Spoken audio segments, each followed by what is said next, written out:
simulación de un banco de prueba para análisis de vibración. Y el tercero es el diseño de un sistema de separación y ventilación, ¿verdad? Para la industria, usando dinámica fluido computacional para separar acerrín, ¿verdad? Más que nada.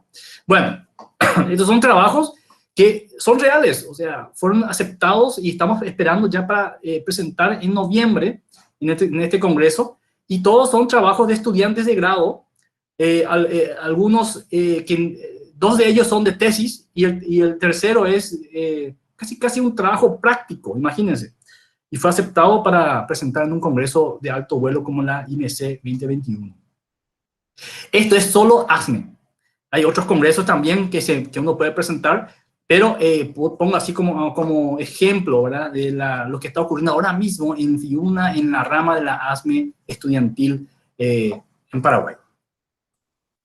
Hay varias categorías y tipos de trabajos de investigación. Vamos a empezar por ahí, porque uno tiene que pensar, bueno, yo quiero investigar, pero tengo que saber en qué área yo voy a estar atacando, ¿verdad? En qué área voy a incursionar para poder enfocarme ahí y presentar papers de esa área. Bueno, ustedes pueden encontrar esto en la literatura. Voy a hablar groseramente, pueden googlear esto y encontrar types of research papers. Y van a encontrar una cantidad de tipos, ¿verdad? Investigación analítica, argumentativa, definición, comparación, causa y efecto, interpretaciones, investigación experimental y survey, que quiere decir encuesta, ¿verdad? Tipo encuesta. Bueno. Pero nada de esto realmente me fue muy útil a mí en su momento para poder definir tres tópicos bien claros, en mi opinión, y yo le categorizaría a estos, ¿verdad? Diría tres tipos de papers, los más básicos, los más comunes para mí, en mi caso particular, repito, insisto, que me funcionó acá en Paraguay, que es el primero, el trabajo de una investigación original se llama. Este tipo de trabajos, este tipo de investigación es el más difícil, el más querido, y son estos trabajos que uno dice, a ver, ¿qué ejemplo me da de este clase de trabajo? Y bueno, son los artículos que salen en Nature, por ejemplo, ¿verdad? Trabajos de alto vuelo, ¿verdad? De descubrimiento de una subpartícula atómica, por ejemplo, es de esa categoría, ¿verdad? O ecuaciones fundamentales, ¿verdad? Son artículos que ganan premios Nobel, por decirlo así, ¿verdad? Bueno, y es ahí donde uno siempre mira, ¿verdad? O sea, uno mira estos artículos y dice, bueno, yo jamás voy a llegar a esto, uno dice, ¿no? Porque uno observa solamente estos tipos de artículos, pero se está olvidando uno de que hay varios tipos de otros tipos de, digamos, categorías de papers que uno puede presentar y aún así es presentable y sigue siendo útil y importante para la comunidad científica o tecnológica o ingenieril, ¿verdad? En este caso. El otro es el trabajo de un estudio de caso. Aquí estamos hablando, por ejemplo, y es yo más ataco, ¿verdad? En mi caso particular. Son trabajos donde uno aplica soluciones a problemas, o sea, uno encuentra un problema en la sociedad, ¿verdad? En la comunidad local, o sea, puede ser en la industria en Paraguay, puede ser en la realidad nacional, ¿verdad? Siempre en Paraguay, siempre en la comunidad. Y uno aplica una solución, o sea, uno encuentra una solución, resuelve un problema, y ese método, o sea, el querer mostrar a la sociedad internacional cómo lo hiciste para resolver un caso que, si bien no es el descubrimiento, ¿verdad?, repito, de una subpartícula atómica, pero por lo menos es un caso que uno demuestra la utilidad de una herramienta o de un análisis ingenieril, sigue siendo válido, ¿verdad? Uno tiene que preguntarse de esta manera: ¿es este estudio interesante, tal que yo pagaría $25 para verlo? Si la respuesta es sí, entonces es publicable, ¿verdad? Es presentable. Repito, no hace falta que sea un trabajo muy profundo, pero puede ser un trabajo tal que sea justo, útil, muy específico, pero muy útil para una persona o para un grupo de ingenieros afuera que le gustaría ver esto, ¿verdad? Y voy a mencionar eso ahora mismo en un caso particular real, de la vida real, ¿verdad?, que ocurrió, y muy interesante, ¿verdad?, que funcionó. De hecho, entró muy bien en varios congresos. Y el tercero es el trabajo de revisión literaria, que si bien es un trabajo medio, no te digo aburrido, algunos dirían aburrida, realmente es un trabajo muy importante. ¿Qué es esto? Es un trabajo de una persona que agarra y lee, por ejemplo, un tema, qué sé yo, puede ser el estudio de la cavitación en turbinas, ¿verdad? Entonces, agarra todos los papers, todas las publicaciones, ¿verdad?, que uno encuentra en ese tema y comienza a hacer una revisión, comienza a compilar, comienza a hacer un resumen. Ponerle que haga una tabla, ¿verdad?, comparativa. Ponerle que haga ecuaciones de correlación, por ejemplo, transferencia de calor, ¿verdad? En mi caso muy, muy particular. Uno hace una selección, una clasificación, ¿verdad?, de diferentes tipos de correlaciones. Puede ser también de casos, ¿verdad? Esos son trabajos de revisión literaria. Son compendios, o sea, acá no hay conocimiento nuevo, pero sí hay una organización de conocimientos, ¿verdad? Y eso es muy útil. Y le voy a decir un ejemplo, o sea, mi propia experiencia.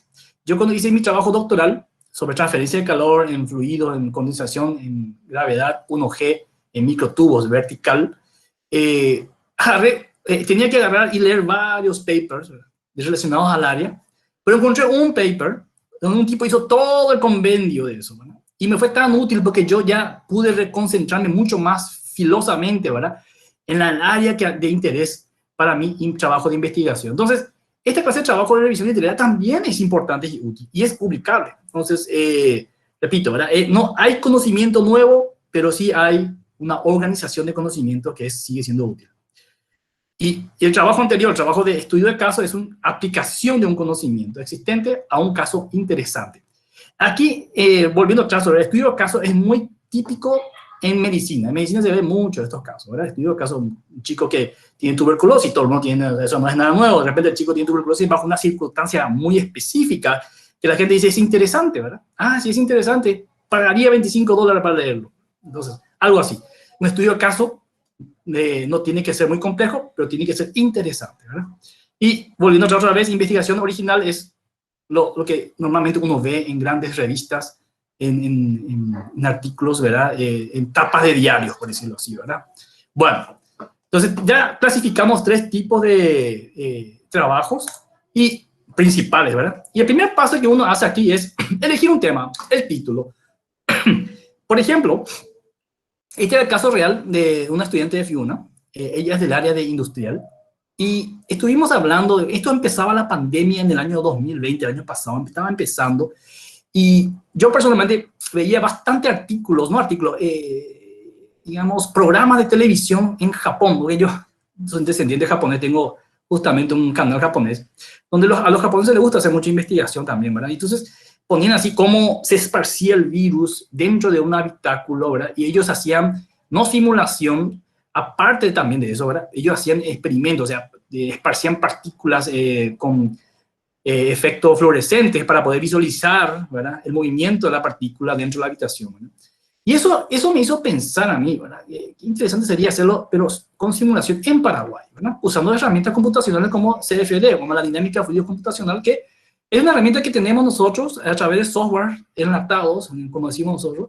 En mi caso era SolidWorks, que la Facultad de Ingeniería tiene licencia, y bueno, vamos a usar eso para hacer un estudio de caso, ¿verdad?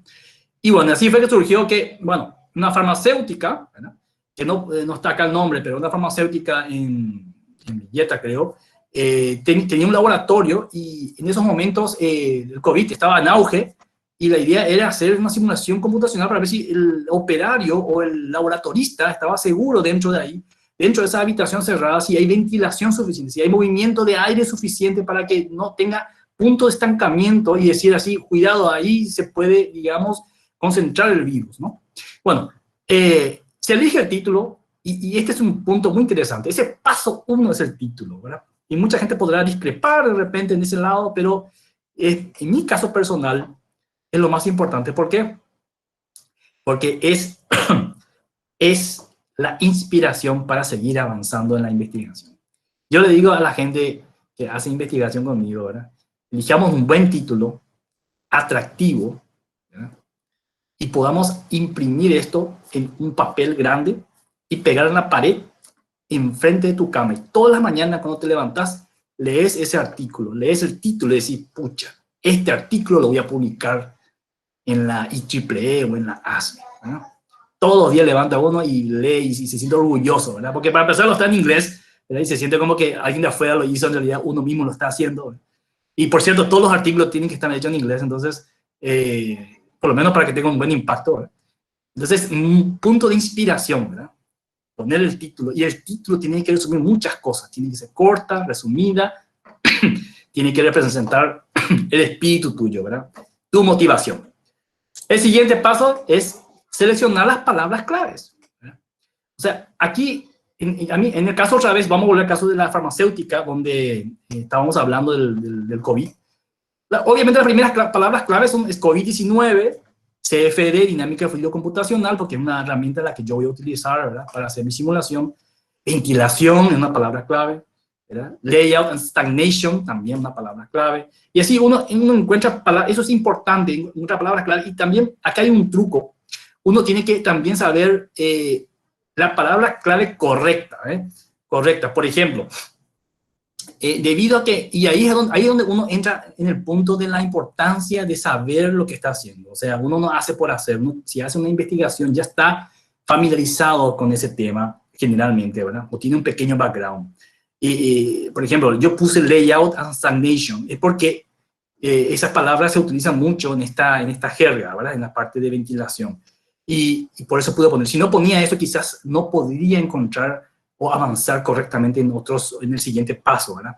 Por eso que es importante. Aquí uno tiene que preguntar nomás a un colega, a un docente o un investigador del área, qué palabras clave recomendaría para poder hacer una búsqueda, y en la búsqueda es el paso 3. Uno va al estado del arte, le decimos, ¿verdad? Uno va en Google Scholar, que es lo más directo que hoy día uno puede obtener, pues, y otras plataformas también, ¿verdad? Está Simago, está inclusive Science Direct, ResearchGate, o sea, muchísimas. Yo elegiría esta porque es lo más, digamos, automático, todo el mundo maneja Google, ¿verdad? Y entra ahí para poder hacer la primera búsqueda del estado del arte. ¿Qué es el estado del arte? Es simplemente saber dónde uno está parado. Por ejemplo, siempre digo esto a los chicos, energía solar, ¿verdad? Entonces uno tiene que poner energía solar ahí, solar energy, y ver la historia, ¿verdad? ¿Qué se está haciendo sobre eso y hacia dónde se está yendo sobre el tema de energía solar? ¿Qué artículos hay, verdad? Entonces, es importante saber los antecedentes de los artículos.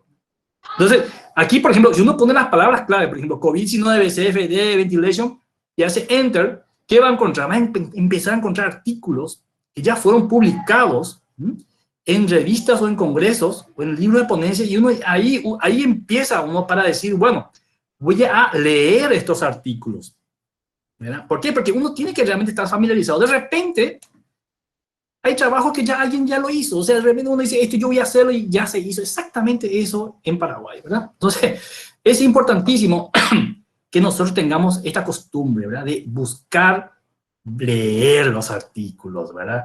Hay que leer los artículos. Eso, yo digo, yo también soy paraguayo, a mí nos cuesta leer, ¿verdad? Pero hay que leer. Hicimos en inglés, ¿verdad?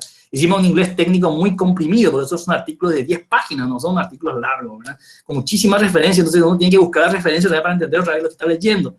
Así que este proceso es importante, ¿verdad? Y hay que bajar estos papers si se puede. Estos papers cuestan dinero, pero también tenemos las plataformas como la CICO de la CONACYT, que yo sé que es una plataforma que ya el gobierno ha pagado por varios papers. Lo mismo, la ASME, si uno es miembro de la ASME o miembro de la IEEE, puede acceder a papers y bajar los papers de ahí y poder usar eso como referencia, ¿verdad? Entonces, esta primera parte, este paso 3 es importante. Leer sobre el tema y familiarizarse de lo que se está haciendo en tu tema de investigación y lo que se está apuntando, ¿verdad? El otro beneficio de esto es que muchas veces uno encuentra temas para otros papers. De repente uno dice, pero mira, qué interesante. Yo no sabía que se podía hacer esto, yo puedo intentar hacer aquello, ¿verdad? Y es así donde uno empieza a tener más, digamos, abertura o más, digamos, creatividad al momento de escribir artículos, ¿verdad? Y poder seguir, o hacer investigación concreta para esto, ¿verdad? Bueno, paso 4 es escribir el resumen. El resumen normalmente puede variar en contenido, entre 300 palabras, 400 palabras, ¿verdad? Puede ser mucho menos, ¿verdad? Pero el resumen es, como dice su nombre, un resumen, un abstract en inglés, ¿verdad? Donde uno tiene que hablar, tiene una introducción, tiene un cuerpo y una conclusión, ¿verdad? Y es aquí donde uno tiene que poner los resultados de su investigación, ¿verdad? Entonces, estamos hablando que todo esto es asumiendo que uno ya hizo una investigación y tiene algo, un resultado, ¿verdad?, para poder presentar en un congreso. La pregunta del millón es, ¿qué pasa si yo no tengo resultados todavía? O estoy en proceso de sacar resultados, ¿verdad? Bueno, acá hay dos caminos. El primer camino es, hay un congreso de la American Society for Engineering Education, se llama, Educación de la Ingeniería, Sociedad de la Educación de la Ingeniería, que ellos te dan una opción que vos puedas poner decir, en progreso. O sea, vos podés presentar un trabajo y decir que está en progreso. Entonces, tenés tiempo al momento de presentar que si te aceptan el resumen, hasta la fecha de tu defensa, que puede ser 3 meses, puede ser 6 meses o puede ser inclusive 1 año, para presentar los resultados, ¿verdad? Pero esos son casos raros. Normalmente no es así. Vos tenés que presentar ya el resultado. Entonces, lo que uno hace acá es poner resultados preliminares, ¿verdad? Con la esperanza de que no estés errado, ¿verdad? En el momento final. O sea, cuando vos llegas a presentar el día de la presentación en el Congreso, estés cerca o no, ¿verdad? Porque siempre está la oportunidad de retirar el paper. Si su hipótesis en la investigación era totalmente errada, no podés más presentar, ¿verdad? Entonces, hay una opción que se llama withdraw, que en inglés quiere decir retirar el paper. Pero uno no tiene tiempo, ¿verdad? En la academia uno, justamente, tiempo es lo que menos tiene, y un estudiante tampoco tiene tiempo, tiene exámenes finales, tiene exámenes parciales, trabajo práctico, ¿verdad? Y aparte hace investigación, el docente la misma cosa. Entonces, lo que hace uno es trata de ganar tiempo haciendo una investigación preliminar, teniendo un mejor, digamos, guess, como dicen en inglés, poniendo el resultado, y apunta a que eso salga en 2 o 3 meses, ¿verdad? Y es así donde uno gana tiempo y publica artículos al final del día, ¿no? Pero esto, repito, hay que ser siempre, hay que tener una ética en la publicación, ser honesto, poner la verdad ahí, ¿verdad? Y no mentir en números. O sea, si uno no tiene cifras, no poner cifras. Pero si uno tiene cifras, hay que ponerlas, ¿verdad? Hay que ponerlas y hay que estimarlas lo más posible, ¿verdad?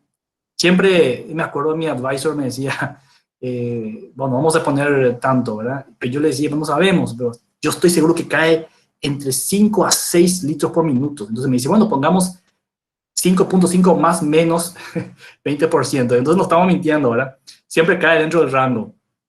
Pero bueno, eso ya depende si del par evaluador, el ingeniero, el doctor que lee detrás de esto cuando se envía, te va a aceptar así como está o no. Esa es cuestión ya, no sé si es suerte, porque te puede tocar un buen par o también de criterios, ¿no? De criterios del Congreso. Bueno, paso 5. Perdón. Hay que seleccionar un congreso, ¿verdad? Hay que seleccionar dónde publicar. Acá estamos gente de la ASME y gente de la IEEE. Pero así como la IEEE, o sea, la ASME tiene muchísimos, o sea, muchos congresos. Pero si uno no llega a alcanzar a un congreso, ¿verdad? Pues tenemos otras como la American Society for Thermal Fluid Engineers, ASTFE, o la propia SAE, ¿verdad? Society of Automotive Engineers, que también son congresos muy importantes de alto impacto. O la IEEE, ¿verdad? Que hay que, bueno, sacarse el sombrero, que es una de las más grandes del área de ingeniería. También tenemos la IEOM, que es la parte de ingeniería industrial, de operaciones, ¿verdad? Tenemos bastantes lugares para poder elegir, ¿verdad? Y durante el año existen congresos esparcidos, ¿verdad? Que uno pueda así no coincidir con ellos, ¿verdad? Uno después pregunta, bueno, ¿puedo presentar en todos ellos el mismo paper? La respuesta es no. Pero si uno presenta en todos el mismo paper, cuando sea aceptado en un año, uno tiene que retirar en el resto. No puede duplicarse los trabajos, ¿verdad? No es ético, ¿verdad?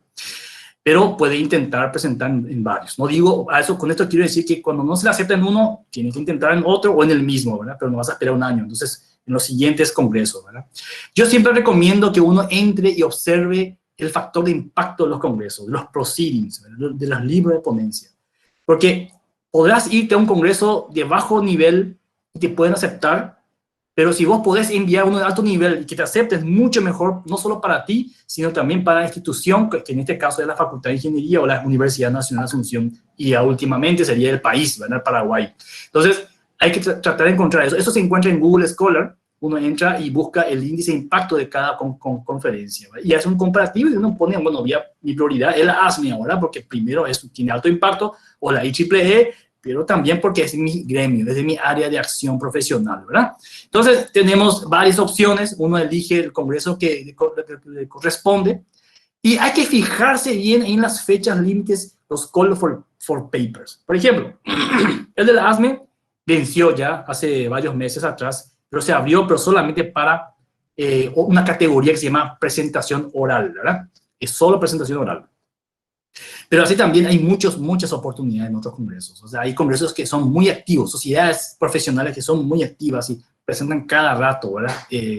Llamados a papers, ¿verdad? Entonces, hay que observar eso. Y aquí ves una pequeña pausita, ¿verdad? ¿Por qué es importante presentar en congresos? Yo le digo, no es por qué, sino qué ventajas, ¿verdad?, uno tiene. Y aparte de lo obvio, la mayor ventaja que yo veo es que en los congresos te dan fechas límites para presentar trabajos. Entonces te obliga a trabajar rápido. No podés dejar y avanzar despacito, ¿verdad? Y ahí está la palabra, call for papers, las fechas límites, los deadlines, ¿verdad? Y bueno, una vez que elijamos, volviendo al tema, ¿verdad?, el congreso, hay que elegir los tópicos adecuados para tu área. O sea, si vos vas a hacer un trabajo de investigación del área de vibraciones, tenés que irte a la sección de vibraciones, ¿verdad? Ensayo de vibraciones y sonido, por decirlo así, ¿verdad? Entonces, se elige eso. Y otra vez, dentro de cada área, están, por ejemplo, el área, y ahí voy a aclarar, y quiero que tomen esto muy en serio, ¿verdad? Están siempre la categoría paper estudiantil. Yo les motivo a que se presenten en los papers estudiantiles, ¿verdad? Está bien claro. ¿Por qué? Por dos motivos. Tres motivos realmente. Uno, cuando es estudiantil, ellos no son tan rigurosos y entienden que el autor o el investigador no es un PhD o un doctor, sino es un estudiante. Entonces, ellos no miran tanto digamos, el contenido, digamos, innovador del paper, más bien el contenido, digamos, general. Es decir, que este es un trabajo muy bueno en el nivel estudiantil. Entonces, esa es una ventaja, es para que se acepte por ese lado. Segundo, el paper estudiantil generalmente entra en un concurso, el mejor paper, por ejemplo, ¿verdad? Y eso es importante también porque nos motiva a trabajar bien, a hacer un trabajo fino de investigación, ¿verdad? A nivel estudiantil también, ¿verdad? Y tercero, ¿verdad?, los papers estudiantiles, ¿verdad?, generalmente tienen ventajas en términos de costos. O sea, en los congresos uno tiene que inscribirse, ¿verdad? Y normalmente esos tienen un costo, y cuando es estudiantil es mucho más bajo, ¿verdad? Obviamente lo que estudiantes no tienen es Boriajú, como decimos nosotros, ¿verdad? Bueno, entonces, y también dentro de las categorías de papers, ¿verdad?, sea estudiantil o no, están lo que sería la presentación oral y los pósters, ¿okay? La presentación oral, en realidad una presentación es aquel que uno entrega un trabajo de investigación por escrito, 10 páginas más o menos, que tiene resumen, tiene introducción, tiene, qué sé yo, el contenido en sí, tiene las conclusiones, tiene las referencias, es un paper normal de un artículo científico, ¿verdad? Y entra en lo que sería en el libro de ponencias, ¿verdad? O sea, entra en el proceedings. Es importante ese punto, porque ahí es donde uno puede empezar a crear sus citaciones, ¿verdad? Esto es un poco otro tema para otro webinario, pero es importante por ese lado. Y aparte, ese autor va y presenta oralmente, o sea, hace un PowerPoint y presenta en el congreso. Generalmente son trabajos ya de profesional, generalmente, no necesariamente, no puede ser también estudiantil, pero generalmente es ya de doctor, profesores de universidades, o investigadores, o ingenieros de empresas grandes, ¿verdad?, que hacen su presentación oral. Después está la categoría póster, que es, como dice su nombre, es un banner, uno imprime, hace un resumen, ¿verdad?, y va al congreso, y generalmente le dedican un día o varios días, donde hay un salón y se expone a exposición, y el autor está esperando ahí parado o sentado para responder preguntas de la gente, ¿verdad?, en un momento dado. Entonces es algo más estático, pero la ventaja del póster es que uno puede interactuar más con la gente interesada. La presentación oral tiene un tiempo, uno presenta y termina, ¿verdad? Hay preguntas y respuestas, pero no es lo mismo que un póster. El póster es más casi personal, ¿verdad?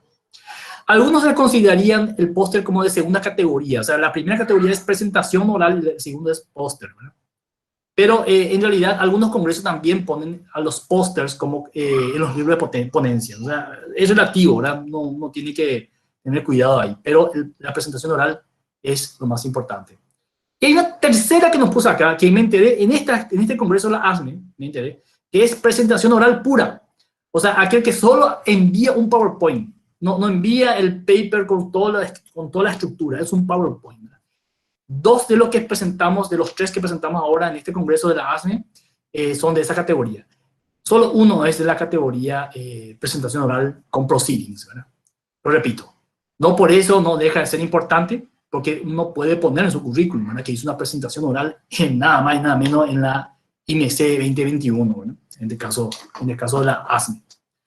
Y bueno, paso 6, pedir ayuda para la revisión en idioma inglés. Y eso lo digo porque el idioma inglés no es nuestro lenguaje, ¿verdad? Nosotros no somos de habla inglesa. Entonces, primero hay que pedir al profesor, al docente, investigador, o a los colegas, ¿verdad?, que te lean el paper en inglés. Porque acá no hay secretos, ¿verdad? No hace falta que uno sea experto en inglés. Uno tiene que saber el inglés porque el paper tiene que ser entendible. Esa es la palabra. Tiene que ser entendible por cualquier persona. Por eso es que es importante que cuanto más gente lea, mejor. Sí, no hay muchos secretos. Cuanto más gente lea, mejor. Entonces vos le pedís a tu profesor, a tus profesores, al profesor que está haciendo también contigo la investigación, al tutor, al investigador, ¿verdad?, a los colegas, a los propios compañeros de clase. Hay unos que hablan mejor inglés que otros, ¿verdad? A los amigos, que no tienen nada que ver con la facultad de ingeniería, no importa. Ellos saben inglés, ellos tienen que leer el artículo, a ver que te digan, ¿entendiste o no entendiste? O no se entiende nada, ¿verdad? No, igual es importante, útil el feedback de ellos, ¿verdad? Hasta parientes podés pedir. O sea, acá vale todo, acá vale todo. Hay que pedir, cuanto más gente lea, mejor. Entonces, esto te va a dar un mejor, ¿verdad? Ahora, aquí no puse, pero están muchas herramientas hoy día. Yo soy el viejazo, ¿verdad? Este es el viejazo. Ahora, con la tecnología, uno tiene, por ejemplo, el Google Translator, tiene inclusive Grammarly, tiene muchas plataformas o páginas web, empresas que te hacen este servicio de lectura, ¿verdad?, de mejora del idioma, ¿verdad? Algunos son gratuitos, otros son pagas. Entonces, yo recomiendo que utilicemos todos los recursos posibles para poder tener la mejor redacción, porque aquí les puedo decir la triste realidad, pero tampoco es malo, hay que nomás asumir esto y atacar este problema.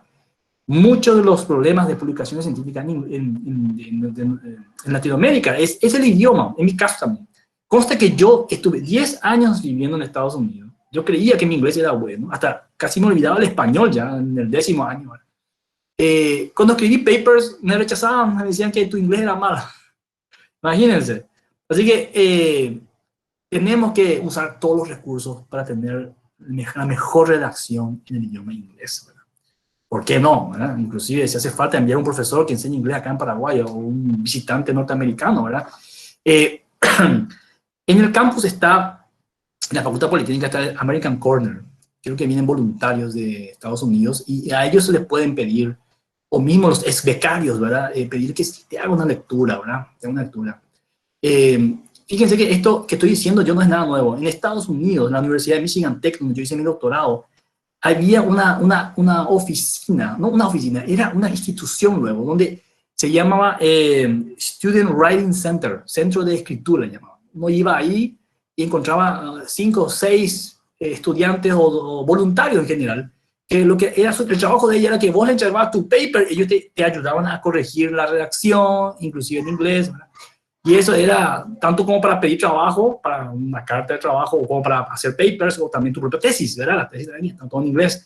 Entonces, hay que utilizar estos recursos, lo que podamos conseguir en Paraguay. Entonces, este es el paso 6. Paso 7, enviar el artículo, ¿verdad? Lo más importante. Y al enviar el artículo, después uno se siente tan relajado. Me pueden contar acá los estudiantes que están presentes hoy, que escribieron conmigo todos estos artículos, ¿verdad?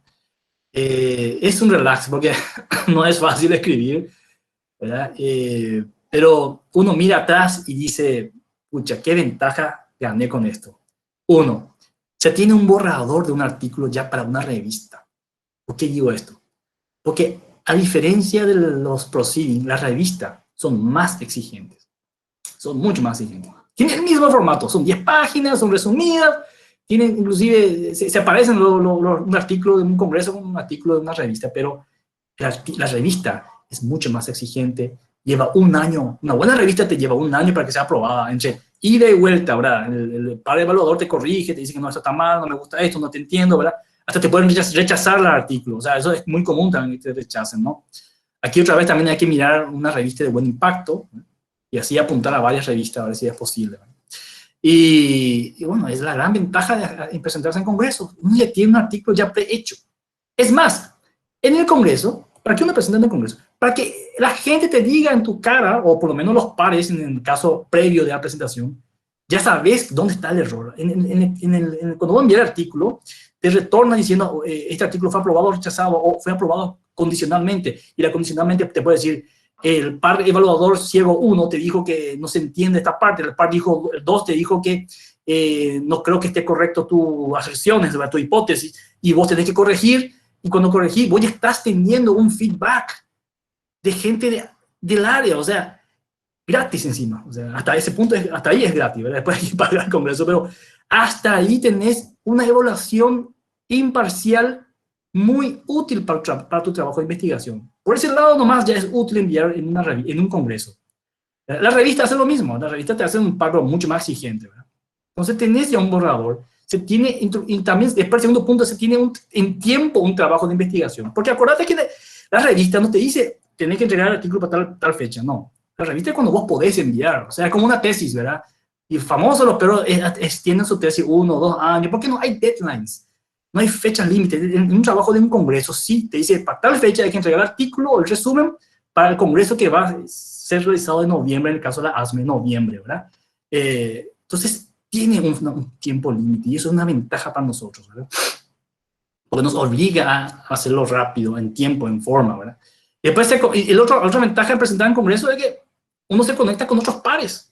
De repente uno escribe un email a este autor, ¿verdad? De la Universidad de Georgia, que está haciendo casi lo mismo y vos querés saber más sobre él. Y te responde, no sabemos, ¿verdad? Pero eso es fruto de haber hecho un contacto, haber hecho estado del arte, ¿verdad? Todo esto.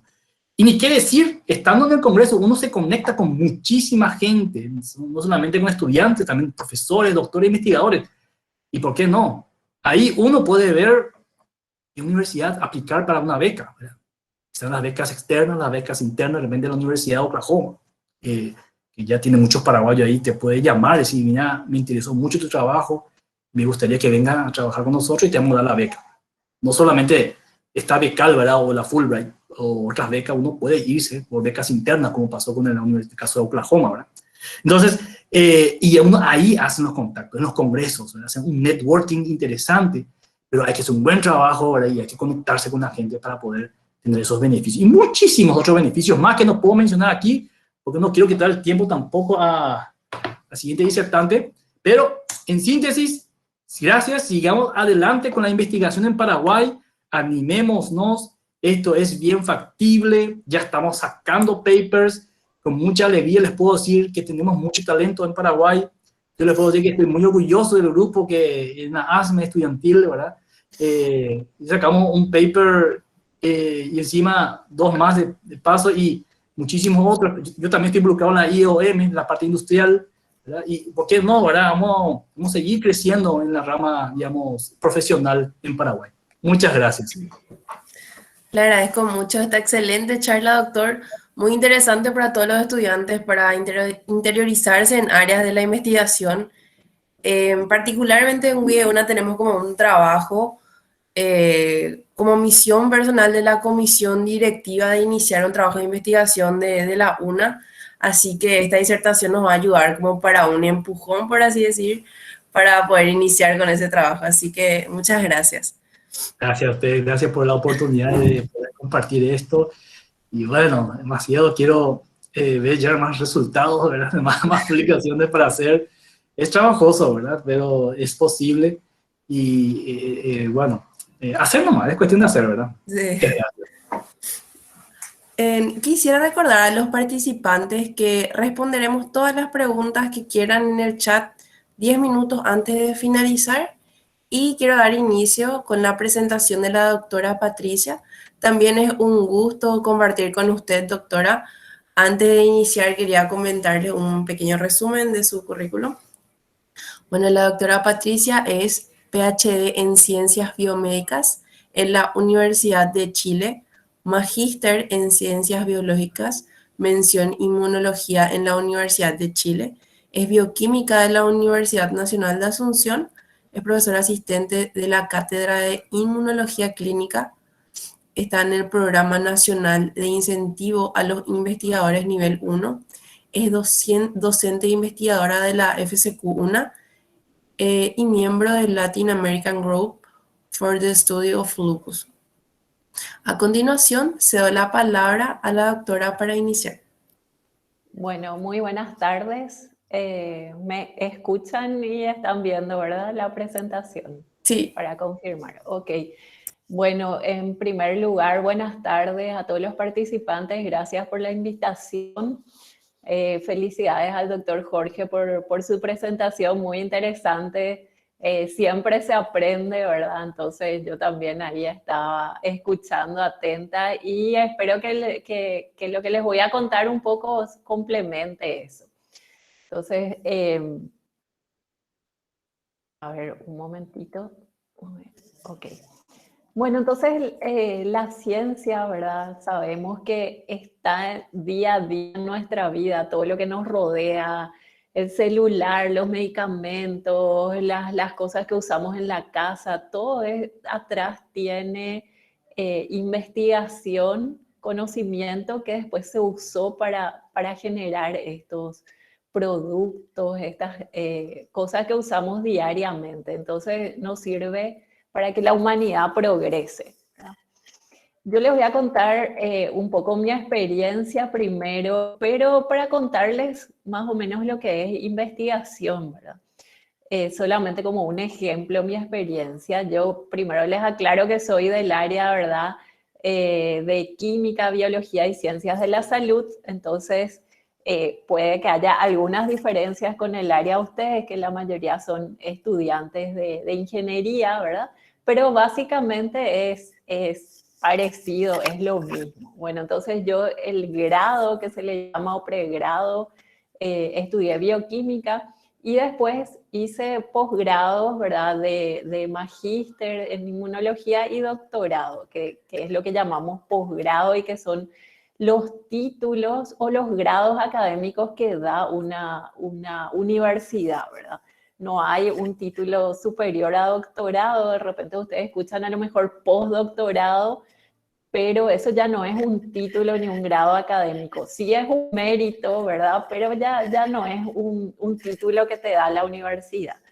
Entonces, mi experiencia fue que en el grado, mientras estudiaba la carrera en la UNA, poco conocíamos de investigación. Claro, yo les hablo a ustedes de 20 más años atrás, ¿verdad? Que terminé en el 2002 la carrera, entonces ya se imaginan que fue antes que ustedes nazcan más o menos. Tenía muy poca información de lo que era investigación, algo se sabía, ¿verdad? Algo sabíamos, pero no leíamos papers, no teníamos este tipo de charlas, entonces conocíamos muy poco. Y yo con lo poco que conocía dije, bueno, quiero estudiar una maestría porque no sé si quiero ser investigadora, o sea, me parecía eso como algo lejano, no sé. Entonces me inscribí a una maestría en la Universidad de Chile porque quería algo aplicado y justamente trabajé en una tesis que fue generar un fármaco biotecnológico, un anticuerpo recombinante, en parte porque quería algo aplicado y en parte también porque no tenía beca y tenía que tener algún ingreso, ¿verdad? Estaba con mi esposo que tenía una beca, pero igual uno necesita ya a esa edad algún ingreso. Entonces lo que hice fue insertarme en un proyecto de investigación que pagaba al tesista de posgrado. O sea, porque uno tiene algunas materias, pero después trabaja desarrollando ese proyecto de investigación que les decía que era generar un fármaco, entonces por ese trabajo te pagan algo, ¿verdad? Bueno, y ahí las maestrías pueden ser profesionalizantes o más hacia investigación, ¿verdad? Hay diferentes maestrías. Posterior a eso pude hacer el doctorado y por suerte postular a becas que el gobierno de Chile en ese momento, porque hice en la Universidad de Chile, ¿verdad? Entregaba a los estudiantes de doctorado, o sea, uno postulaba, había un ranking, etcétera, pero pude acceder. Entonces, les cuento esto porque más o menos para ver la formación que lleva a alguien a ser después investigador, ¿verdad? Es necesario hacer un posgrado o maestría, doctorado, si uno después se quiere dedicar a esto. Ahora, también en el grado se puede hacer investigación, ¿verdad? Hoy en día ya se hacen tesis con componentes de investigación acá en la UNA. Entonces, es factible ya iniciarse en el grado, ¿verdad? En otros países, incluso en los colegios, hacen pequeñas cosas de investigación. En Estados Unidos, por ejemplo, hay una revista de investigación que publica trabajo de investigación de alumnos de colegio. Entonces, en los diferentes niveles se puede hacer investigación, pero ya si uno se va a querer dedicar después como trabajo ya principal, entonces sí, lo recomendable es hacer un posgrado. Y eso después te permite acceder a trabajar en universidades o en industrias, ¿verdad? Teniendo esta formación. Y también ya que algunos de ustedes, ¿verdad?, estarán ya en cursos adelantados, ¿verdad?, y a lo mejor les llama la atención esto de hacer un posgrado. Bueno, es interesante también porque te da la formación en investigación, pero aparte uno crece en muchos aspectos, conoce culturas, idiomas, conoce a otros profesionales del área en que uno trabaja que después se pueden convertir en colaboradores, entonces es muy enriquecedor. Bueno, hay algo en investigación que es muy lindo, que es esto de generar el conocimiento, ¿verdad? Realmente uno siente como un gozo, como una alegría, no sé si llamarle felicidad, de poner un granito de arena en aportar conocimiento de algo nuevo que ocurre en el universo que no se sabía antes. Por ejemplo, este es un artículo que salió de mi tesis doctoral, ¿verdad? Que no voy a entrar en detalles, pero es un granito de arena muy chiquitito, pero es algo nuevo que no se sabía, ¿verdad? De un receptor que reconoce bacterias en la célula, había una forma de este receptor llamado soluble, entonces cómo se produce ese receptor.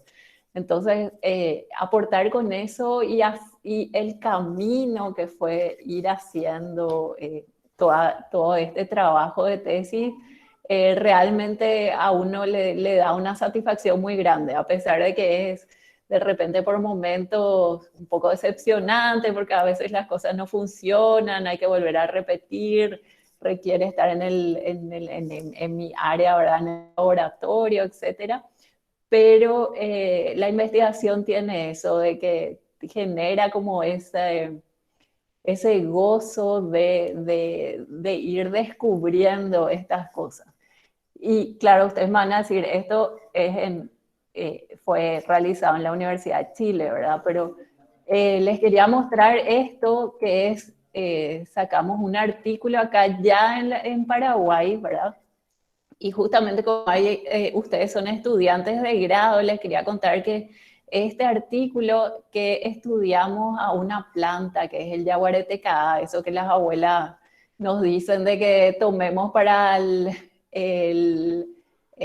la digestión, ¿verdad? También nosotros vimos que es antiinflamatorio, ¿verdad? Y este fue un trabajo de Krista y Heidrun que fueron alumnas de grado, o sea, ellos todavía no estaban recibidas y empezamos a hacer este trabajo, claro, en colaboración con otros profesores de la universidad, pero todos paraguayos. O sea, acá somos todos los involucrados en este trabajo, somos de la UNA y paraguayos, ¿verdad? Eso nos genera también una gran satisfacción porque podemos hacer solos, ¿verdad? Independiente, a pesar de que la colaboración en investigación y en ciencia es algo muy bueno y tenemos que fomentar, pero al mismo tiempo nos da la satisfacción de que nosotros podemos, ¿verdad? Y eso les quería comentar nada más, claro, es como les decía, un granito de arena, de repente a lo mejor no es una revista así súper importante como Nature o algo así, pero es un paso que estamos dando y de hecho, por ejemplo, Krista, que como les decía, ella hizo su trabajo de grado, después ya ahora terminó, ya ahora hace unos días la maestría y siguió trabajando con este tema, entonces si vamos a sacar a lo mejor un artículo de mejor calidad, porque las revistas tienen su ranking, ¿verdad? Y las primeras revistas son mucho más exigentes y uno tiene que tener un trabajo con mucha más información, etcétera. Pero les quería comentar esto, o sea, no es algo que está lejano a la investigación a nosotros acá en Paraguay, sino es algo que se está haciendo y por alumnos de la UNA, ¿verdad? Alumnos de la edad de ustedes. Entonces, si a alguien le interesa, que busque, que se acerque, que investigue, que se acerque a algún profesor que ve que está haciendo investigación y es posible incluso, ¿verdad?, sacar artículos en revistas con trabajos de los alumnos de grado. Bueno, ya rápidamente, por si a alguien le interesa lo de los posgrados, ¿verdad? Bueno, una maestría o un PhD, entonces, ¿qué tendría que ir viendo? Bueno, las becas, ¿verdad? Ahora está, por ejemplo, Becal y otros financiadores. Ahora, lo que les quería también contar es que en otros países hay mucha inversión en proyectos de investigación, entonces de repente tienen financiamiento para un estudiante de posgrado por ese proyecto. Entonces, de repente si ustedes tienen algún contacto, pregunten a algún profesor, ¿verdad? Quizás no con una beca directamente, sino yendo, insertándose en un proyecto, les pueden también pagar y de esa forma, ¿verdad? Todos necesitamos vivir ya a la altura de hacer una maestría, un PhD, ya todos necesitamos nuestra independencia, tener un ingreso, entonces esas serían las formas de conseguir ingresos. Ahora, ¿cómo encontrar un laboratorio para hacer un posgrado? Yo ahí les recomiendo que vean más o menos qué área, qué materias les gustó a ustedes cuando estaban cursando la carrera. Entonces, empezar a ver en las páginas web, Google Scholar o Scopus, etcétera, que son bases de datos, o en Google directamente, ¿verdad? Sobre ese tema, poner research y el tema, ¿verdad? Mejor si es en inglés la búsqueda, porque así es más amplio los resultados. Entonces, de esa forma le van a salir grupos o laboratorios que trabajen en el área y después ven ese laboratorio, ese grupo a qué universidad o posgrado está ligado. Y como siempre, ¿verdad? Pedir consejo a sus a profesores, investigadores de la UNA, que yo creo que todos están súper abiertos a... Nos ponemos felices luego cuando alguien viene y nos dice que le interesa la investigación. Así que solicitar consejo es muy bueno. Bueno, la investigación, así rapidito que es, ¿verdad? Es un proceso de análisis y estudio para obtener conocimiento, básicamente eso. Y no es algo mágico, así que se nos ocurre, vamos a estudiar tal cosa y aparece así de la nada, sino que uno diseña o se pregunta algo o quiere solucionar algo en base a lo que ya se sabe anteriormente. Entonces, esta frase que dicen que no dijo Newton, pero se le atribuye a él, es que si he logrado ver más lejos ha sido porque me subió en hombros de gigantes, ¿verdad? O sea, todo lo que hacemos nosotros en realidad está basado en conocimiento que se generó antes por otras personas.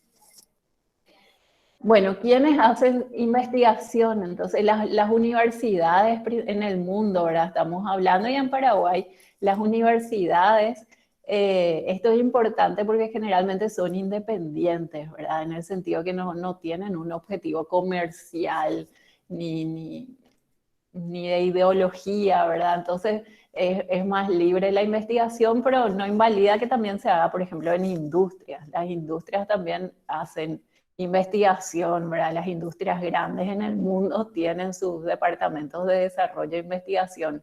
Después también tenemos los centros de investigación y tecnológicos, etcétera. Y se basa siempre en las mentorías, en las tutorías, ¿verdad? En investigación es muy importante, por eso, trabajar con alguien que ya tiene a lo mejor unos poquitos años más en investigación, porque te transmite esa forma de hacer investigación que se aprende haciendo, ¿verdad? No hay un curso a lo mejor que te va dar todas las herramientas, sino haciendo una tesis, haciendo un proyecto, ahí se va aprendiendo. ¿Y quiénes financian la investigación? Bueno, en los estados, los países, ¿verdad? Financian. En nuestro país tenemos CONACYT, que a lo mejor ya escucharon, que es el Consejo Nacional de Ciencia y Tecnología, que da becas a estudiantes de posgrado, financia proyectos, financia equipamiento, etc. En este momento CONACYT está dando, ¿verdad? Esperemos que continúe porque ahora están terminando algunos posgrados, pero está dando muchas becas para maestría, por ejemplo, cosa que en otros países es un poco más difícil de encontrar becas para maestría, más bien becas para doctorado, pero acá, como se está desarrollando, está empezando todo esto, por suerte, ¿verdad? Una buena noticia, entonces hay becas de maestría, así que el que esté interesado que vea eso un poco, porque está esa posibilidad acá en nuestro país. Después, otras entidades que financian la investigación, bueno, universidades, fundaciones, industrias, etcétera. Y en realidad en Paraguay, hasta el 2015 por lo menos se invertía 0,3% del Producto Interno Bruto en investigación. En América Latina es del 0,8% y por ejemplo Estados Unidos, un país líder en investigación, invierte el 2,8%. Invierte porque es algo que genera, ¿verdad?, riqueza. La investigación genera nuevos conocimientos, nuevas aplicaciones, desarrollo tecnológico y eso finalmente es lo que le hace al país un país rico y que sus habitantes tengan un buen nivel de vida, ¿verdad? Entonces, por eso los países invierten en investigación y como ven, nuestro país está bajito, por suerte está creciendo, ¿verdad? Tenemos que ver el lado positivo, pero aún nos falta crecer más para por lo menos acercarnos a lo que es el promedio en América Latina. ¿Y cuál sería la importancia? O sea, ¿por qué la ciencia y la investigación es importante? Bueno, como decía anteriormente, para la economía, ¿verdad? Cada vez más la economía, conocimiento de las industrias tecnológicas, vender productos ya tecnológicos, no solo materia prima, ¿verdad? Mejora la calidad de vida, obviamente ahora con la pandemia, por ejemplo, tenemos claro eso de que el desarrollo de una vacuna, por ejemplo, nos puede sacar de esta pandemia, entonces eso es gracias a la investigación. Es muy importante para insertarse en el mundo, si no nos vamos a quedar atrás y si no tenemos acá tecnología, no tenemos gente que sepa usar tecnología, ni por más que tengamos dinero y queramos comprar esa tecnología, si no hay gente que sepa usar, ¿verdad? En Paraguay no vamos a poder aplicar, entonces eso es muy importante. También porque es parte de la cultura, ¿verdad? Nos ayuda a conocernos a nosotros, a nuestro ambiente, porque no es lo mismo el suelo a lo mejor de Paraguay que el suelo en Estados Unidos. Entonces podemos aplicar cierta tecnología, pero tenemos que hacer acá para poder aplicar en nuestro país. Y otra cosa importante es que mejora la educación también. Hay muchos estudios que ven que los conocimientos, ¿verdad? Se quedan mejor en las personas, en los estudiantes, si hicieron una investigación relacionada a ese tema, ¿verdad? No es lo mismo que leer un libro, memorizar, qué sé yo, que hacer algo directamente de investigación y aplicar esos conceptos, esas fórmulas, etc. Y entonces mejora mucho la educación, mejora mucho a los profesores, etcétera. Muy importante en nuestro país, ¿verdad? También mejorar la educación. Los tipos de investigación, solo brevemente quería comentarles que hay una investigación aplicada que es para solucionar un problema específico. Por ejemplo, queremos hacer un cultivo de maíz que resista la sequía, ¿verdad? Sería un problema existente y los resultados de eso podemos tener un resultado en poco tiempo, 2 a 5 años. Y después hay algo que le llaman investigación básica, que es para aumentar el conocimiento. Es como que de repente hay una persona, un investigador que dice, yo quiero estudiar el canto de las ranas. Y es como decir, pero ¿y para qué te va a servir eso? ¿Para qué le va a servir al país? ¿Para qué le va a servir a todo el resto? ¿Verdad? La investigación básica es para aumentar el conocimiento y generalmente es por curiosidad, ¿verdad? Pero lo que tenemos que ver es que muchas de las aplicaciones que tienen ahora conocimientos, en su momento fue conocimiento sin una aplicación. Entonces, no podemos saber si va a tener aplicación o no en 20, 30 años. De hecho, se dice entonces que el conocimiento que se genera, entonces tiene aplicaciones potenciales infinitas, porque no sabemos en base a cómo va a ser el mundo de aquí a 50 años, a lo mejor ese conocimiento sirve para algo, ¿verdad? Que de hecho sirve en el momento para muchas cosas, como decíamos antes, aumentar la cultura, conocer, etc. Y después, esto me gustó de poner acá, empezando por Marie Curie, ¿verdad? Que por ejemplo decía que no debemos olvidar que cuando se descubrió el radio, este elemento, ¿verdad? Nadie sabía que iba a ser útil en los hospitales, porque después los rayos X, ¿verdad? Las placas estas radiográficas, etcétera, que no sé, cuando alguien se rompe un hueso, todo eso es aplicación, ¿verdad? De un trabajo de ciencia pura. Entonces ella decía que ello es prueba de que el trabajo científico no debe considerarse desde el punto de vista de uso directo, ¿verdad? Sino, como decíamos, puede tener una aplicación potencial infinita.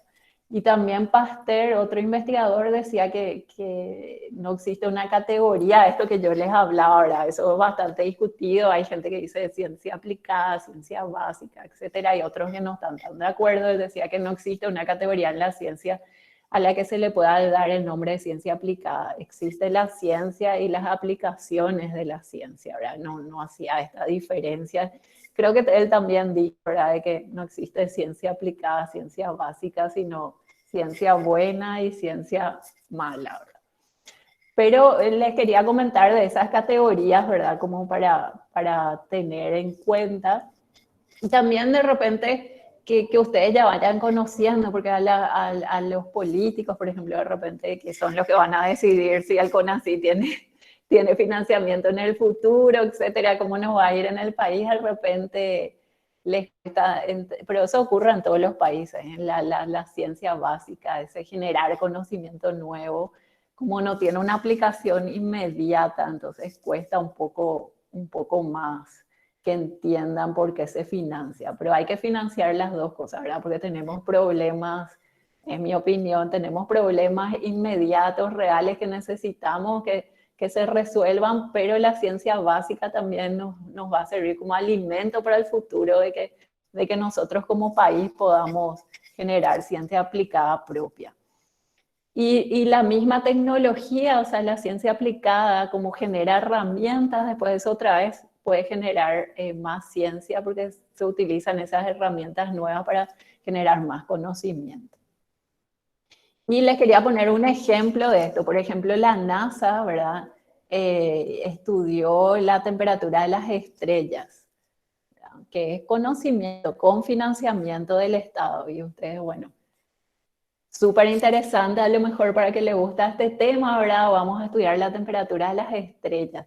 Pero después, por ejemplo, el termómetro, el sensor infrarrojo, que ahora con la pandemia en todos lados, cuando entramos a un local nos toman la temperatura, se hizo aplicando la tecnología que la NASA desarrolló para medir la temperatura de las estrellas. Entonces ahí está este ejemplo de invertir en conocimiento, después nos da aplicaciones que incluso en el momento de generar ese conocimiento no se tenían previsto.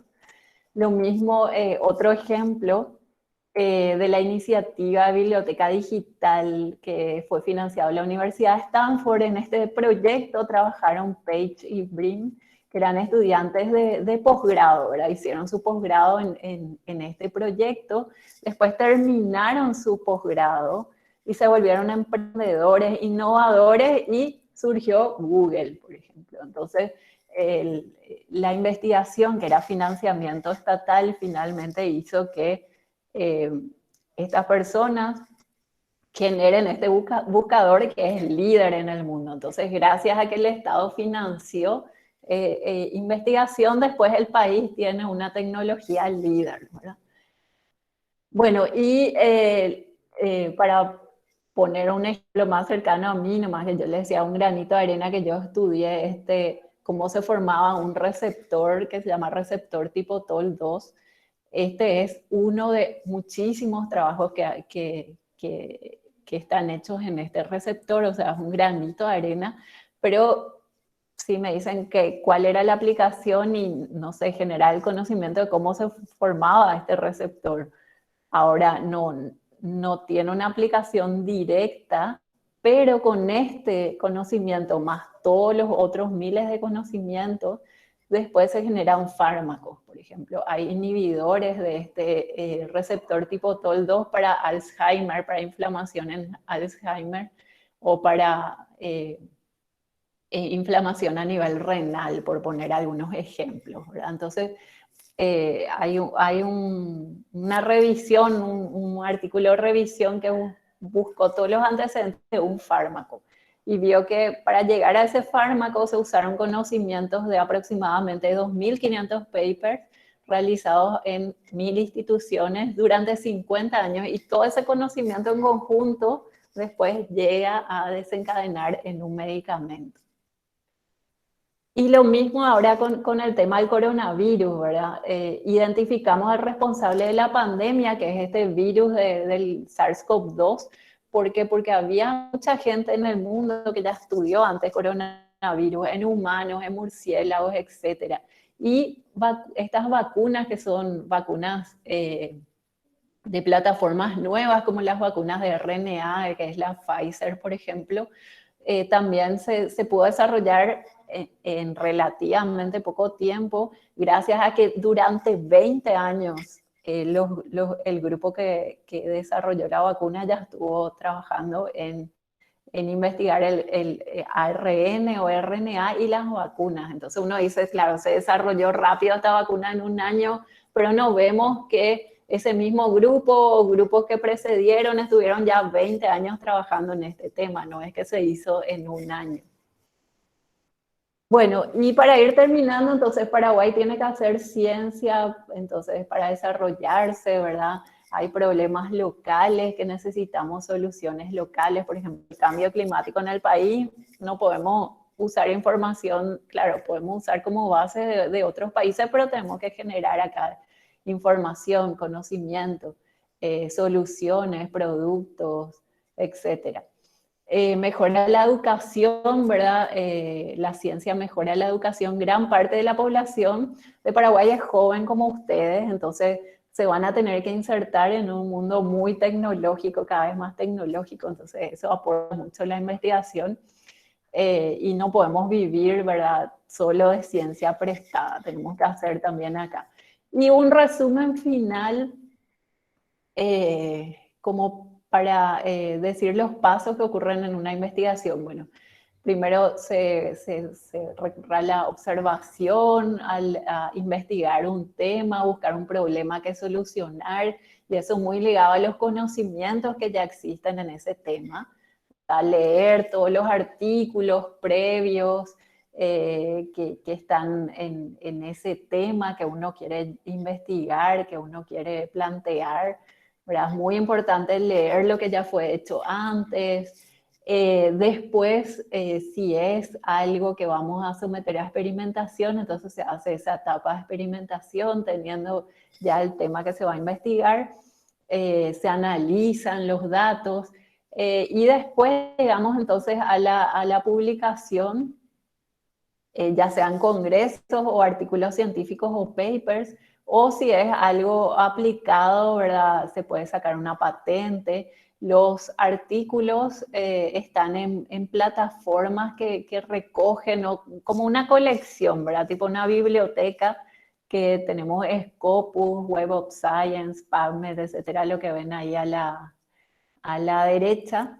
Y pues muchas veces también al desarrollar la investigación uno sale generando conocimiento o generando un producto o algo que no estaba originalmente planteado, pero durante el desarrollo se desvía, digamos, el camino, pero de una forma positiva, ¿verdad? Y se puede generar a lo mejor algo diferente. Y bueno, para terminar, entonces les puse otra vez una frase que tiene muy buenas frases, Marie Curie, ¿verdad? Que un científico en su laboratorio no es solo un técnico, es también un niño colocado ante fenómenos naturales que le impresionan como un cuento de hadas. Realmente es muy apasionante, es algo que da gusto hacer, ¿verdad? A pesar de que tiene como todo su dedicación, cualquier cosa que uno quiera hacer requiere de dedicación, esfuerzo, pero es muy lindo, ¿verdad? El tema de investigación. Entonces, les dejo con esta frase y cualquier pregunta, estoy atenta y muchas gracias a los organizadores.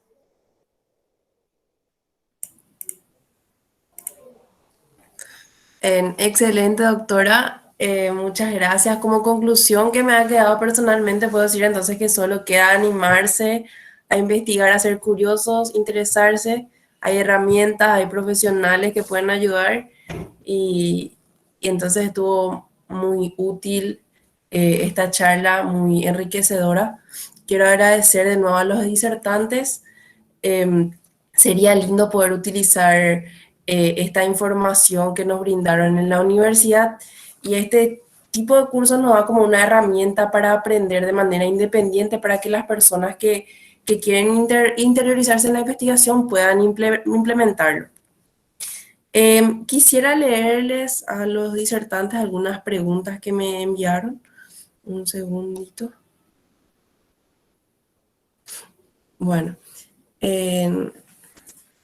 esta pregunta va para el doctor Curita.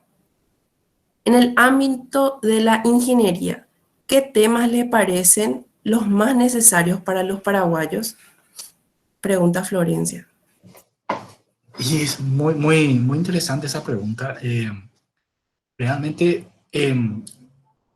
una de las cosas que a mí se me ocurren, y creo que muchos investigadores también, ¿verdad? Es mirar la realidad nacional. O sea, yo como ingeniero, ¿verdad? Y me baso, por ejemplo, en el diario ABC, Última Hora, o sea, en los diarios normales, en las noticias.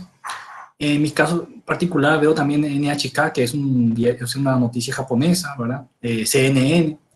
Y ahí uno ve temas donde hay problemas, ¿verdad? Y uno dice, yo puedo contribuir a solucionar un problema específico como ingeniero, ¿verdad? Porque todos somos acá ya casi ingenieros. Ese es el objetivo por el cual estamos estudiando ingeniería, ¿no? Yo me enfocaría a eso, a encontrar soluciones, ¿verdad? En la vida práctica, real. Y no hace falta que sea muy complicada. Puede ser el taller Metalúrgica González, que está acá a la esquina, ¿verdad? Que siempre tuvo problemas de soldar de una manera y bueno, vos diseñás un mecanismo nuevo e innovador, ¿verdad? Y a ese punto también me gustaría mencionar algo que dijo la doctora Patricia, que es cierto, y no me olvidé. Nosotros como ingenieros tendremos también que tener esa cultura de patentar cosas, ¿verdad? Lastimosamente nomás, y ella, la doctora Patricia, me puede dar fe de esto, Paraguay no está en un tratado internacional donde si yo patento acá, voy a estar seguro en Japón y en Estados Unidos, ¿verdad? Hay que patentarlo en Estados Unidos o en un país, o puede ser en Chile, o puede ser mismo en Brasil o Argentina, y de ahí patentar tu idea, ¿verdad? Y eso es también tan importante como un paper. De hecho, la vez pasada yo estaba mirando el Edge Index de mis colegas, ¿verdad? De doctorado en Michigan Tech, y encontré varios que yo compito con ellos, ¿verdad? Que a ver qué índice tengo yo, y había uno que tenía un Edge Index muy interesante, ¿verdad? Pero todos sus papers no eran papers, eran patentes. Estaba trabajando para Microsoft. Entonces dije, a la pucha. Es un tema también que nosotros como profesionales, ¿verdad? Tenemos que tener en cuenta. Las patentes, ¿verdad? También es importante. En fin, en forma genérica, ¿verdad? Yo me enfocaría en la realidad nuestra, en dar soluciones, ¿verdad? Mirar los diarios, y eso uno se inspira normalmente, ¿no? Fácilmente. Excelente, sí. También tenemos una pregunta que nos dice, ¿por qué el CONACYT da más énfasis a investigación aplicada y no la básica, sabiendo que existen muchas áreas todavía inexploradas?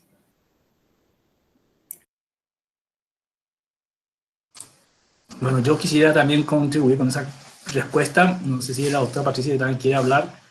El tema es un poco delicado, ¿verdad? Es político también. Tiene mucho que ver con la política. Pero eso ocurre no solo en Paraguay, ocurre en todo el mundo, ¿verdad? mismo en Estados Unidos. Yo me acuerdo que uno cree que por ser investigador no debe meterse en la política, pero me acuerdo que un investigador muy exitoso en Michigan Tech, del área industrial, se iba frecuentemente a Washington, o sea, la capital, para hablar con sus representantes, con senadores, diputados de allá, ¿verdad? Para pedir que se le aumente su fondo de investigación, ¿verdad? O sea, es práctica común, ¿verdad? Pelear por más dinero para investigación. Lastimosamente es una realidad mundial, ¿no? Humana, vamos a decirlo así, ¿verdad? Debiera invertirse también en eso, pero ¿verdad? Es cuestión de hacer lobby. Sí, yo ahí quería agregar nomás, si es, bueno, el CONACYT sí invierte, ¿verdad?, en ciencia básica. En uno de los últimos llamados hizo la diferenciación, ¿verdad?, aplicado y básico. Por eso también les comenté, porque de repente a lo mejor ustedes se insertan en el futuro, pueden postular algún fondo y van a encontrarse ahí que tiene esas dos categorías, ¿verdad? O sea que sí está financiando básico. Y también tiene fondos de innovación ahora que para empresas. Y es un tema, ¿verdad? Un tema mundial, ¿verdad? Que dónde invertir más, etcétera. Es que todo es importante, ¿verdad? La innovación en las empresas también es muy importante para el país porque va a generar crecimiento en nuestras empresas. Pero también lo otro sería importante seguir financiando, ¿verdad? Ciencia, investigación aplicada y básica.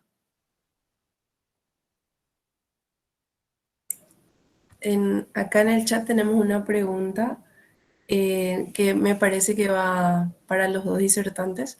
Dice, ¿cuáles son sus páginas o revistas científicas favoritas para poder leer artículos de investigación? Pregunta Vanessa.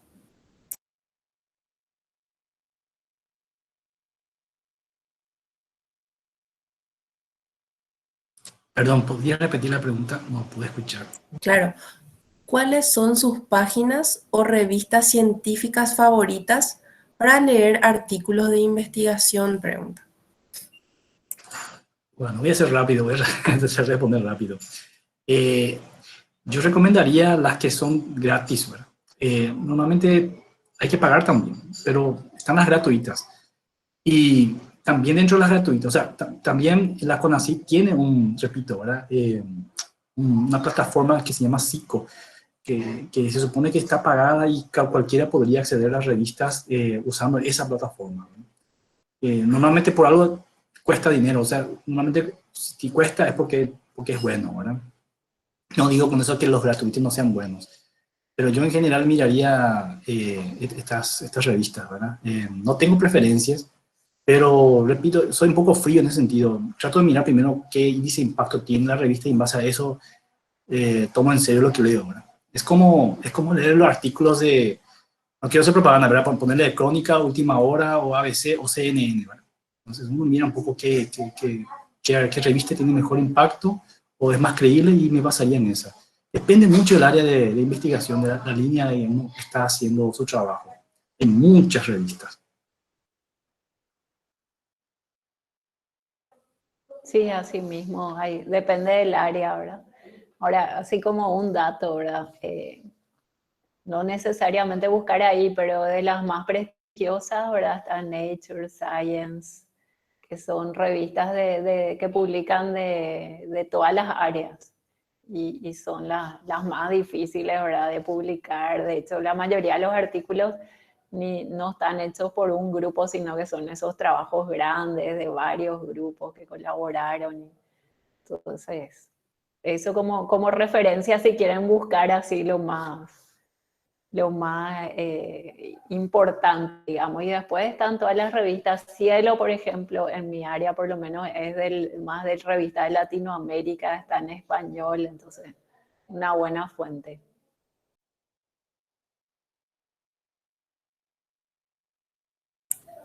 A modo de información también, quería avisar que el IEEE tiene una herramienta online gratuita que es para buscar papers. Les puedo facilitar el link aquí en el chat por si les interesa leer. Ahí. Y no sé si quedan más preguntas. Hoy estamos en muchas salas porque tienen muchos asistentes. Hay mucha asistencia en varias salas, así que me están enviando las preguntas. Yo hablo demasiado, pero quiero contribuir también acá, ¿verdad? IEEE es muy fuerte a nivel mundial, la ASME también. Entonces, en tema de ingeniería, hay que aprovechar los recursos. Yo diría que si somos miembros de cada una de estas asociaciones y accedemos a los papers, ya estamos en un buen lugar para empezar a leer artículos. Es mi opinión personal. Así mismo es. Tiene muchas herramientas útiles, también hay revistas científicas, así que es un lugar para buscar un poco y leer. Bueno, si es que no quedan más preguntas, estas fueron las preguntas por esta ocasión. Quiero agradecer nuevamente en nombre del Grupo de Afinidad WIE UNA al doctor Jorge y a la doctora Patricia por acompañarnos y esperamos volver a compartir próximamente en este tipo de espacios de aprendizaje. Agradecemos la participación de todos los presentes en las distintas salas y recordamos que este webinar va a quedar registrado en YouTube por si lo quieren volver a ver o para los que no pudieron acceder.